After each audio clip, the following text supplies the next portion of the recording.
యేసు ప్రభు ఒక ఓమానం చెప్తున్నాడు. మత్తయి సువార్త 18వ అధ్యాయం 23. కావున పరలోక రాజ్యము తన దాసుల యొద్ద లెక్క చూచుకొన గోరిన ఒక రాజును పోలి ఉన్నది. అతడు లెక్క చూచుకొన మొదలుపెట్టినప్పుడు అతనికి 10,000 తలాంతులు అచ్చియున్న ఒకడు అతని యొద్దకు తేబడెను. ప్రభు లెక్క పెడుతున్నాడు, చూసారా?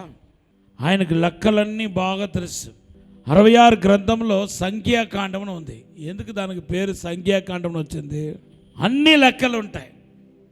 ఏ డేట్లో బయలుదేరారు, ఏ డేట్లో వారం తర్వాత ఎంత దూరం వెళ్ళారు. మీరు బైబిల్లో ఆ సంఖ్యాకాండం చదివితే మొత్తం అన్ని డీటెయిల్గా డైరీ, యెహోవా యొక్క డైరీ అన్నమాట. కొంచెంమంది డైరీలో రాస్తారు, చూసారా? పలానా రోజు పలానా టయానికి ఇక్కడికి వెళ్ళాను అక్కడికి వెళ్ళాను చెప్పి రాస్తారు, చూసారా? అలాగా సంఖ్యాకాండం 9వ అధ్యాయం మొదటి వచనం చదవండి. ఐగుప్తు దేశములో నుండి వారు వచ్చిన తరువాత 2వ సంవత్సరము, చూడండి, ఐగుప్తు దేశం నుండి బయలుదేరిన 2వ సంవత్సరము మొదటి నెలలో మొదటి నెల యెహోవా సీనాయి అరణ్యమందు మోషేకు ఇలాగు సెలవిచ్చెను. మోషేకి ఇలాగ సెలవిచ్చెను. ఇశ్రాయేలీయులు పస్కా పండుగను దాని నియామక కాలమందు ఆచరింపవలెను. 3వ వచనం, దాని నియామక కాలమున అనగా ఈ నెల 14వ దినమున. చూడండి, డేట్తో సగా చెప్తున్నాడు. చూడండి, ఇప్పుడు సమయం కూడా వస్తుంది. చూడండి, సాయంకాలమందు దానిని ఆచరింపవలెను. ప్రతి అధ్యాయంలో ఈ డేటు, ఈ సమయం మొత్తం ఉంటాయి. సో టుడే మీ విశ్వాస పరిమాణం కొలది మీ ఆశీర్వాదాన్ని ప్రభు కొలవాలని అనుకుంటున్నాడు. ఆయన ఆశీర్వాదం వర్షవలే కుమరించబడతాయి. దేవుడు మన ఆశీర్వాదాల్ని మన యొక్క విశ్వాసాన్ని బట్టి, ఆసక్తిని బట్టి, మనకున్న ప్రార్థన జీవితం, మనకున్న ఆత్మీయ జీవితంలో ఉన్న ఆ యొక్క ఎదుగుదలను బట్టి మన ఆశీర్వాదాన్ని కొలుస్తున్నాడు. ఆశీర్వాద యొక్క కొలత మన ఆత్మీయ ఎదుగుదలను బట్టి ప్రభు ఏం చేస్తున్నాడంటే మన ఆశీర్వాదాన్ని కొలుస్తున్నాడు. You may ask the question, భక్తి చాలదా పరలోక రాజ్యం వెళ్ళటానికి? ఐ హ్యావ్ నోబుల్ లైఫ్, నా కొద్దిపాటి భక్తి జీవితం చాలదా, కొద్దిపాటి ప్రార్థన జీవితం చాలదా అని అడగవచ్చు. చాలదు. నీ ఆశీర్వాదమే నీ భవిష్యత్తును నిర్ణయిస్తుంది. నీ ఆశీర్వాదం మాత్రమే నువ్వు పరలోకం వెళ్తావా పాతాళంలోనికి వెళ్తావా అనేది నిర్ణయించేది. బైబిల్ అంతా ఒకటేమో ఆత్మీయ ఆశీర్వాదం, ఇంకొకటేమో భూ సంబంధమైన ఆశీర్వాదం. నువ్వు ఆత్మీయంగానూ ఆశీర్వించబడాలా. ఈ భూమిలో ఎన్ని రోజులు నీకు దేవుడిచ్చాడో తెలియదు. దేవుని చేత ఈ భూమిలో ఎంతకాలం మీరు ఉంటారో తెలియదు, కానీ దేవుని చేత ఆత్మీయంగాను భూ సంబంధంగాను మీరు ఆశీర్వించబడాలి. ఇది వాక్యానుసారంగాను కరెక్టేనా అంటే అవును, కరెక్టే. మత్తయి సువార్త 25వ అధ్యాయం 34వ వచనంలో క్లియర్గా రాయబడి ఉంది, ఆశీర్వదించబడిన వారిని మాత్రమే తండ్రి చేత లోకం పుట్టింది మొదలుకొని తండ్రి చేత సిద్ధపరచబడిన రాజ్యంలోనికి ప్రవేశించండి అని పిలువబడుతుంది. మత్తయి సువార్త 25:34. రాజు తన కుడివైపున ఉన్నవారిని చూచి, నా తండ్రి చేత ఆశీర్వదింపబడిన వారలారా రండి, లోకము పుట్టినది మొదలుకొని మీ కొరకు సిద్ధపరచబడిన రాజ్యంను స్వతంత్రించుకొనుడి. పరలోకం వెళ్ళటానికి కోసమైనా ఈ భూమిలో మీరు ఆశీర్వించబడాలి. ఆత్మీయంగాను భూ సంబంధంగా కూడా ఆశీర్వించబడాలి. దట్ ఈస్ వెరీ ఇంపార్టెంట్ కదా. నిత్యత్వం మనం ఈ భూమిలో అనుభవిస్తున్నామా లేదా, ఎంజాయ్ చేస్తున్నామా లేదా అనేది కాదు. పరలోకములో శాశ్వతమైన సంతోషంలో ప్రవేశించబోతున్నాం, సంపూర్ణమైన సంతోషంలో ప్రవేశించబోతున్నాం. ఆత్మీయంగాను భూ సంబంధంగాను మీరు ఆశీర్వించబడిపోవాలి. నీ ఆత్మీయ ఎదుగుదలను బట్టి, నీ దైవికమైన జీవితాన్ని బట్టి నువ్వు ఇంత ఆశీర్వించబడపోతున్నావా అనేది ఆధారపడి ఉంది. నీ ఆత్మ వర్ధిల్ల ప్రకారం అన్ని విషయముల వర్ధిల్లుతావు. అన్ని విషయములో వర్ధిల్లటం నీ ఆత్మీయ ఎదుగుదల బట్టి ఉంటుంది, నీ డెడికేషన్ బట్టి ఉంటుంది, నీ యొక్క తీసుకుంటున్న తీర్మానం బట్టి ఉంటుంది, నీ యొక్క గాడ్లీ లైఫ్ పైన ఆధారపడి ఉంది. నువ్వు ఇది చేస్తే అది నువ్వు పాటిస్తే అని కండిషన్ లేకుండానే కొన్ని ఆశీర్వాదాలు వస్తాయి, కాదంట్లా. కానీ కొన్ని ఘనమైన ఆశీర్వాదాలు నువ్వు ఆత్మీయ అనుభవం నుండి వెళ్తూనే వస్తాయి, ప్రభువులో బలపడుతూనే వస్తాయి, ప్రభు నందు ధైర్యంగా బలంగా ఉంటూనే వస్తాయి. కొన్ని ఆశీర్వాదాలు నువ్వు డే బై డే ఆత్మీయంగా ఎదుగుతూనే వస్తాయి. నంబర్ 1, 2 పాల ఆత్మ, 2 పాల ఆశీర్వాదం. రక్షణ అనేది అది సింగిల్ బ్లెస్సింగ్స్. అది మీరు యేసుక్రీస్తును ఇప్పటికే మీరు సొంత రక్షకుడిగా స్వీకరించి ఉన్నారు. ఆ బైబిల్లో ఒక వాగ్దానం ఉందండి, అది జకరియా గ్రంథం 9వ అధ్యాయం 12వ వచనంలో ఉంది. అదేంటంటే నీకు 200గా మేలు చేస్తా. బంధకములలో పడి ఉండియు బంధకములో పడి ఉండియు నిరీక్షణ గల వారలారా మీ కోటను మరలా ప్రవేశించండి, మీ కోటలో మరలా ప్రవేశించండి. 2 మీకు మేలు చేసేదనని నేడు నేను మీకు తెలియచేయుచున్నాను. ఇక్కడ ఆశీర్వాదాన్ని ఎంత కొలుస్తున్నాడు? 200. ఈ 2023లో ఎంతమంది 200గా దీవించబడాలని ఆశపడుతున్నారు? 2023ని మీరు కౌంట్ చేయండి, నంబర్ని 2 2 4 తర్వాత ప్లస్ 3 చూస్తే 7 సంపూర్ణత. ఈ సంవత్సరం మీరు సంపూర్ణంగా ఆశీర్వదించబడబోతున్నారు. నువ్వు అన్ని రకాలుగా నువ్వు దీవించబడబోతున్నారు. అన్ని రకాలుగా మీ ఆశీర్వాదం సంపూర్ణంగా పోతున్నాయి, మీ దీవెనలు సంపూర్ణంగా కాబోతున్నాయి. దేవుడు మన సంపూర్ణంగా ఆశీర్వదించబోతున్నాడు. దేవుడు మన సంపూర్ణంగా ఆశీర్వదించబోతున్నాడు. యేసు మిమ్మల్ని సంపూర్ణంగా ఆశీర్వదించబోతున్నాడు. ఒక కాపరిగా, as a shepherd, as a pastor, I encourage all of you to step into the double portion. ఒక దైవజనుడిగా, ఆత్మీయ తండ్రిగా, కాపరిగా మీ అందరికీ తెలియపరుస్తున్నాను, మిమ్మల్ని ఎంకరేజ్ చేస్తున్నాను. మీరు 200 మేలులో ప్రవేశించండి, 200 ఆశీర్వాదాలు ప్రవేశించండి. మీ యొక్క కథ కాలం అంతా మర్చిపోండి. మీ జీవితంలో అనేక రకాల ఒత్తిడి, కష్టాలు, బాధ నుండి ప్రయాణించి ఉండవచ్చు, నేను కాదంటలేదు. కానీ ఇప్పుడు ప్రభు నిన్ను 200 మేలులో ప్రవేశించబోతున్నాడు. నిన్ను దేవుడు ఆశీర్వదిస్తానంటున్నాడు, మేలు చేస్తానంటున్నాడు, వర్ధల చేస్తానంటున్నాడు. బైబిల్లో ఎలీషా అని ఒక వ్యక్తి ఉన్నాడు. అతను తన నాయకుడు ద్వారా 2 పాల ఆత్మ పొందుకోవాలని ప్రయత్నం చేశాడు. ఒకసారి బైబిల్ తీయండి, 2వ రాజుల గ్రంథం. వారు దాటిపోయిన తరువాత ఏలియా ఎలీషాను చూచి, నేను నీ యొద్ద నుండి తీయబడక మునుపు నీ కొరకు నేనేమి చేయకూడదువో దాన్ని అడుగుమని చెప్పగా, ఎలీషా నీకు కలిగిన ఆత్మలో 2 పాలు నా మీదికి వచ్చినట్లు దయచేయమనెను. నీ మీద ఉన్న ఆత్మ, నీ మీద ఉన్న అభిషేకం, నీ మీద ఉన్న వరాలు నాకు 2 పాలుగా రావాలి. మన దేవుడు మీరు అడుగు కొలది 2 పాలు ఇవ్వటంలో ఆయన సమర్థవంతుడు, శక్తిమంతుడు. ఇప్పుడు ఉండేది కంటే మీరు డబుల్గా ఆశీర్వదించాలని ఆశపడుతున్నారు. ఒకేసారి God never bless at a time 1000-fold. 2 పాల ఆత్మే పొందకుండా ఒకేసారి 1000 రెట్ల ఆశీర్వాదానికి మీరు వెళ్ళలేరు. మీరు మొదటిగా ఏం చేయాలంటే 2 పాల ఆత్మ పొందుకోవాలి, 2 పాల ఆశీర్వాదం పొందుకోవాలి. అక్కడుండి step by step you have to go. Eliya తన శిష్యులైన ఎలీషాకు ఈ 2 పాల ఆత్మ కోసం చెప్పిన నిబంధన షరతు ఏంటి తెలుసా? 2:2 చదవండి.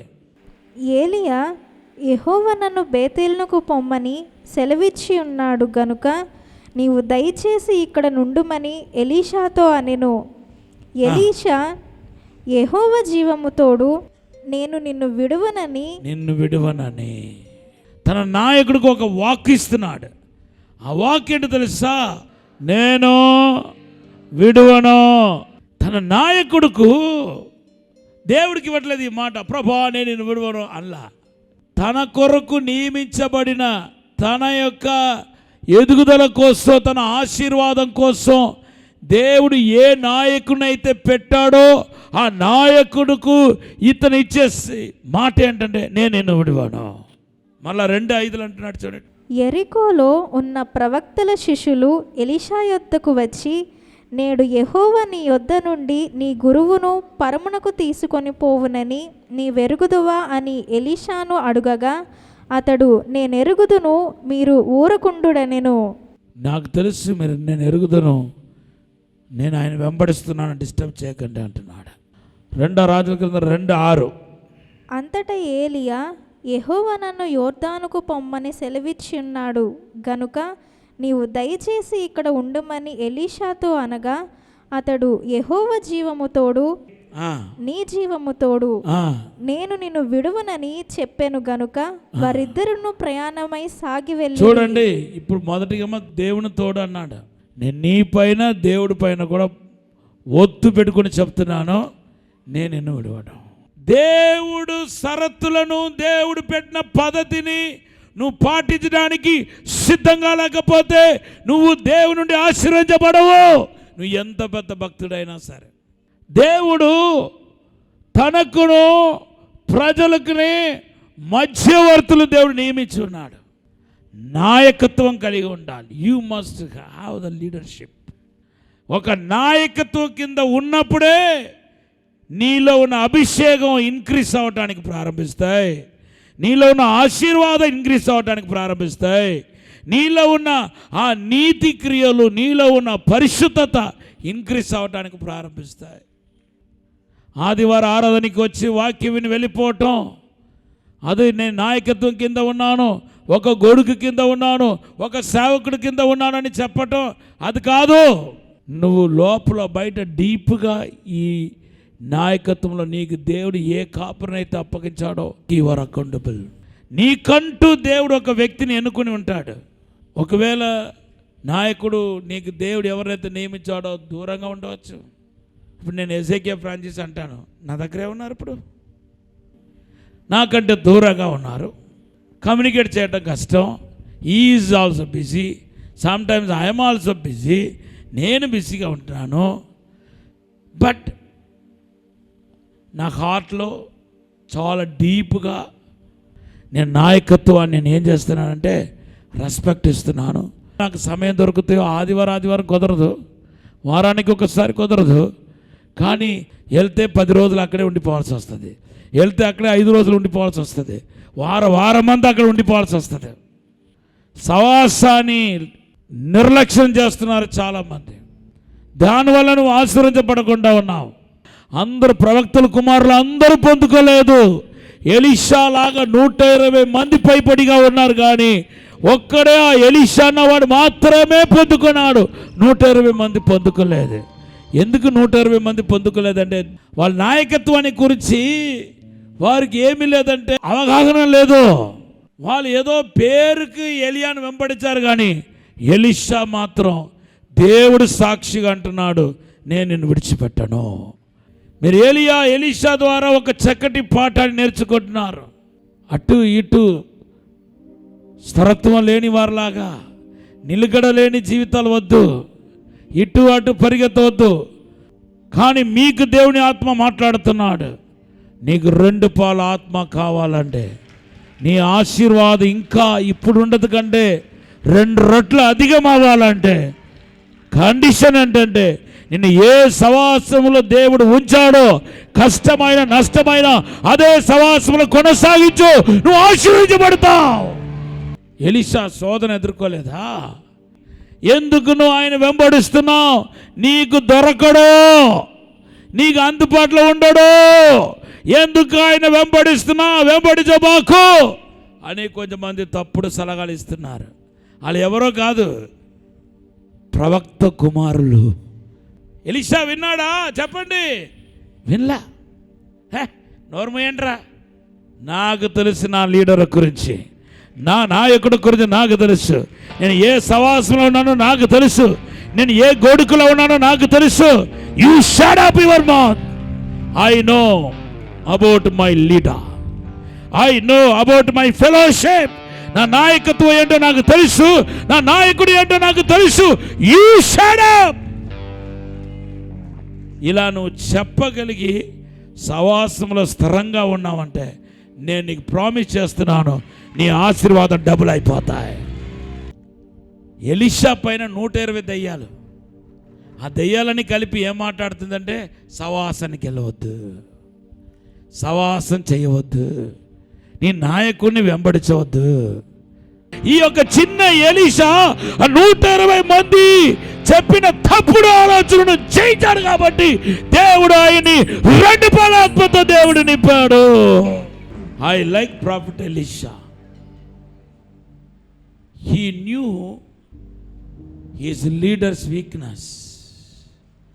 తన నాయకుడు ఒక బలహీనత తెలిసినా కూడా ఆయన ఎవరిని వెంబడిస్తున్నాడంటే ఏలియాను వెంబడిస్తున్నాడు. ఆగాబుకు భయపడి ఒకసారి దాక్కున్నాడు, యెజబెలుకు భయపడి ఒకసారి దాక్కున్నాడు, ఒకసారి మా సావును కోరుకున్నాడు. ఎలీషా ధైర్యంగానే ఉన్నాడు. ఏలియా భయపడిపోయి, ప్రభా నన్ను ఎందుకు ప్రభా చంపాయి ప్రభా, పారిపోయి ఎక్కడో జెజబెలుకు భయపడిపోయి దాక్కున్నాడు, పిరికివాడు అయిపోయాడు. ఈ అన్ని బలహీనతలు ఏలియాల ఎలీషా ఎవరిని వెంబడించాడంటే ఏలియాను వెంబడిస్తున్నాడు. ఏలియా ఎలీషా లాగా ఇంకొక క్యారెక్టర్ కలిగిన వాళ్ళు ఉన్నారు. అది ఎవరంటే నయోమి, రూతు. దేవుని యొక్క ఆజ్ఞను అతిక్రమించింది, దేవుని ఆజ్ఞకి లోబడలేదు కనుక మరణం వచ్చింది. ఇప్పుడు తన కోడలు ఇద్దరు చూసి అంటుంది, మీరు దయచేసి ఇద్దరు వెళ్ళిపోండి, నాకే దిక్కు లేకుండా ఉన్నాను, నేను పోషించబడమే కష్టం, ఇంట్లో మగవాళ్ళు లేరు, వెళ్ళిపోండి అంటుంది ఆ మనిషి. కానీ రూతు ఏమంటుంది తెలుసా? రూతు గ్రంథం 1వ అధ్యాయం 14వ వచనం చదవండి.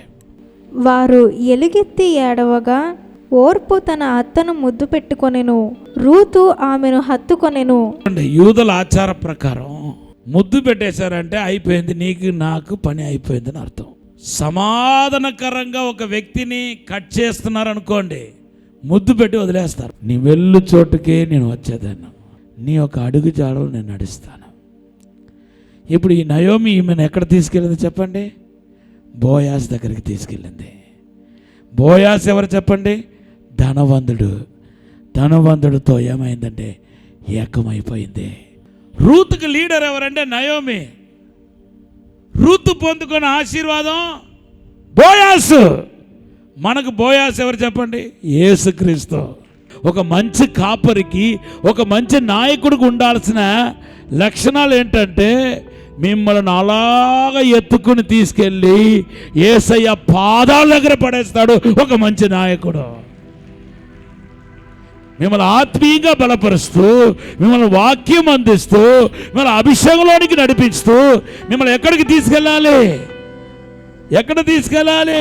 యేసయ్య దగ్గరికి తీసుకెళ్లేవాడే నాయకుడు, ప్రభువులో నడిపించేవాడే నాయకుడు. పొలంలో ఉన్న గింజలను అడిగి, అయ్యా నాకు ఆకలితో ఉన్నానండి, నేను ఆకలితో ఉన్నాను, ప్లీజ్ అండి మీ పొలంలో కింద పడుతున్న విత్తనాన్ని వేరుకుంటానంటే వెతుకపో. వీళ్ళు ఇద్దరు ఉన్నట్టు ఉన్నారు వాళ్ళ ఫ్యామిలీలో. కాబట్టి మీరు వాంటెడ్గా ఏం చేస్తారంటే కోస్తా ఉన్నప్పుడు, వరిని కోస్తా ఉన్నప్పుడు కొంచెం ఎక్కువ విత్తనాలు పడినట్టుగా చేయండి అంటున్నాడు. అలాగే ఎక్కువ వాళ్ళు విత్తనాలు పడినట్టుగా చేశారు. ఇప్పుడు ఇద్దరికి సరిపోయింది. కానీ నయోమిని విడిచిపెట్టకుండా వెండాట వలన ఏ ల్యాండ్లో అయితే విత్తనాలు వేరుకోవటానికి వెళ్ళి ప్రతిమాలిందో అదే ల్యాండ్కి ఇప్పుడు ఈమెను ఓనర్గా దేవుడు చేస్తాడు. కారణం నయోమిని వెంబడించటం. దేవునితో సహవాసం చేయాల, అదే నంబర్ 1 ప్రయారిటీ. దేవునితో సహవాసం చేయకుండా దైవజనుడితో మాత్రం నేను సహవాసం కలిగి ఉంటానంటే అది వ్యర్థం, అది పనికిరాదు, అది శూన్యం, వేస్ట్. మొదటిగా దేవునితో నీకు సహవాసం కలగాల. దేవుడి తర్వాత నీకు దేవుడు ఏ సవాసంలో అయితే నిన్ను పెట్టాడో, ఏ దైవజనుడి చేతులు అయితే పెట్టాడో, ఆ దైవజనుడు ఒక సవాసంలో నువ్వు ఎదుగుతూ బలపడుతూ ఉంటే ఖచ్చితంగా బోయాసు నువ్వు చూస్తావు. చివరిగా 2 మాట చెప్పి ముగించేస్తా. హెబ్రీ పత్రికలో రాయబడి ఉంది 10వ అధ్యాయం 25వ వచనం. కొందరు మానుకొనుచున్నట్టుగా సమాజంగా కూడుట మానక ఒకని ఒకడు హెచ్చరించుచు ఆ దినము సమీపించుట మీరు చూచిన కొలది మరి ఎక్కువ అలాగు చేయుచు ప్రేమ చూపుటకును సత్కార్యములు చేయుటకును ఒకని ఒకడు పురికొల్పవలనని ఆలోచింతము. మీరు మునుపటి కంటే ఇప్పుడు ఇంకా ఎక్కువ సవాసం చేయాలా. ఆ దినము సమీపించగలది, దినాలను వృధా చేయకూడదు, ఇంకా ఎక్కువ ఫెలోషిప్లో ఎదగాల. ఒక ఆదివారం వస్తే మాత్రం చాలదు, అన్నిట్లో పాలు పొమ్ము పుచ్చుకోవాలి. ఆదివారం కూడా నువ్వు సరిగా రాట్లా. How can God will bless you? నేను ఎలాగ ఏ ముఖం పెట్టి నిన్ను దేవుడు దీవించాలనుకుంటున్నావు? ఆదివారమే నీ గుడికి సరిగా రాట్లా, టయానికి రాట్లా, నిన్ను ఏ ముఖం పెట్టి దేవుడు దీవించాలి? అరే బైబిల్లో ఫెలోషిప్ గురించి ఉందయ్యా, సవాసాన్ని గురించి ఉంది, క్లియర్గా ఉంది సవాసాన్ని గురించి. నాకైనా మీకైనా నేను ఒక నాయకుని, నా కింద విశ్వాసులు ఉన్నారు, సేవకులు కూడా ఉన్నారు, 1000 మంది పైన నా కింద ఉన్నారు. కానీ ప్రభు నాతో క్లియర్గా చెప్పాడు, నీ కింద 1000 మంది ఉన్నా, 2000 మంది ఉన్నా, నీకు ఒక నాయకుడు కావాలి. ఫెలోషిప్ చేయాలి. దశంభాగాలు తీస్తున్నాం, మీరు ఇచ్చే కానుకల్లో వచ్చే డబ్బులు అన్నింటిలో దశంభాగం తీస్తున్నాం, క్రమంగా ఇస్తున్నాం, సేవకుడికి ఇస్తున్నాం, పంపిస్తున్నాం. 2 నెలలకు ఒకసారి 5 days, సంవత్సరంలో 10 days, 2 months 3 monthsకి ఒకసారి క్లాస్కి వాటికి వెళ్తాను. అప్పుడు వాళ్ళతో కూర్చుంటాను, మాట్లాడతాను. మీరు మాత్రం ఫెలోషిప్ సవాసాన్ని నిర్లక్ష్యం చేస్తున్నారు. మీరు ఊరికి నామకార్థంగా ఆదివారం గుడికి వస్తున్నారే తప్ప మీరు మనస్సు పెట్టి సవాసంలో నిలబడట్లేదు. దేవుడితో సవాసం చేయాలి, అది నంబర్ 1 ప్రయారిటీ. ఎన్ని కష్టాలు వచ్చినా, శోధన వచ్చినా, నీ ఏ సవాసంలో దేవుడు నిన్ను నిలబెట్టాడో అక్కడే స్టాండ్ అయిపోవాలి. ఇంకా అటువంటి గట్టి తీర్మానం తీసుకోవాలి. అప్పుడే నువ్వు బ్లెస్ అవుతావు, ఆశీర్వదించబడతావు.